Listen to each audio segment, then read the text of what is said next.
All right, active vaccination. As I say, never miss an opportunity to vaccinate. And we do have an update here. So just pay attention for a second, take your notes.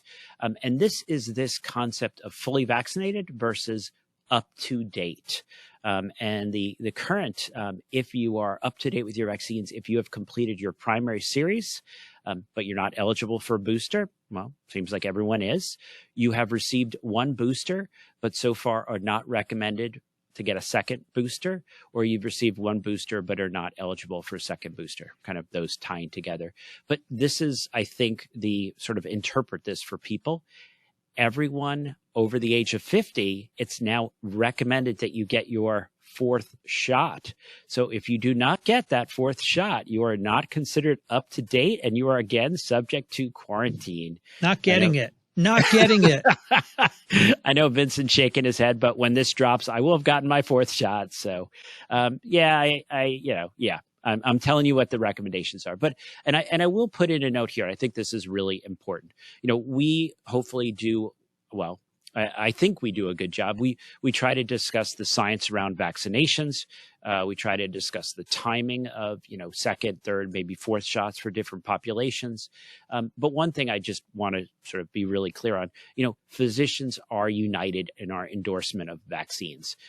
If you hear a scientist or physician out there, with hesitations, yeah, that's not the other side. That's the lunatic fringe. There's no controversy or uncertainty around vaccines. Vaccination is perhaps the most effective and safe medical intervention we can bring to COVID or any other infectious disease. So we're having discussions about how many doses, the role of those.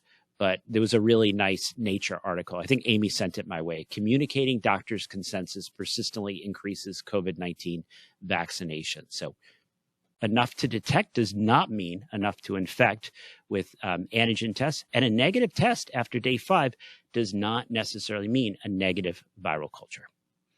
But I would argue that the negative antigen tests, even if it's viral culture positive, probably means you're not transmitting, because you're not shedding enough virus to give you an antigen test positive, and you're not shedding enough virus to transmit. Again, this is culture positivity. This is not a useful metric. The Geneva study concluded it's not a good metric for how much virus you're shedding. And so these people who are culture positive, I think most of them, it's irrelevant. They're not shedding enough to transmit. Maybe, it's not always zero. Maybe a few are, but the vast majority are not. And so culture positivity simply isn't good enough. And you mentioned an earlier study where they looked at culture positivity and transmission by contact tracing. And I think that's flawed. I think knowing who transmitted to who is a flawed study, and it doesn't even come close to a plaque assay in its accuracy. So let's leave that behind and just say culture positivity is not necessarily what you want to hang your hat on if you're going to make policy. Yeah. And the other thing, Daniel, is, are we going to do this forever? If not, and I don't think we are, you might as well stop now, because nothing's going to change in a year or 2 or 3 or 4 or 5. The virus is still going to be here. Yeah. No, I think that's a big issue, right? And, and sort of this, how long are we extending isolation on these people? How long are we keeping them in isolation? And what is the implication of what we're doing? And so the last preprint, COVID-19 symptoms and duration of direct antigen test positivity at a community testing and surveillance site, January 2021 through 2022. If you look at asymptomatic people on day 11, so these are people who tested in, they never had symptoms. 33% of them on day 11 still have a positive antigen test, or have a positive antigen test on day 11.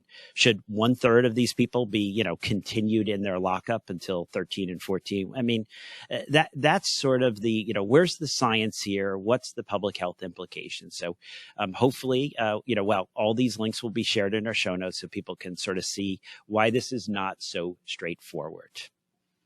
Okay.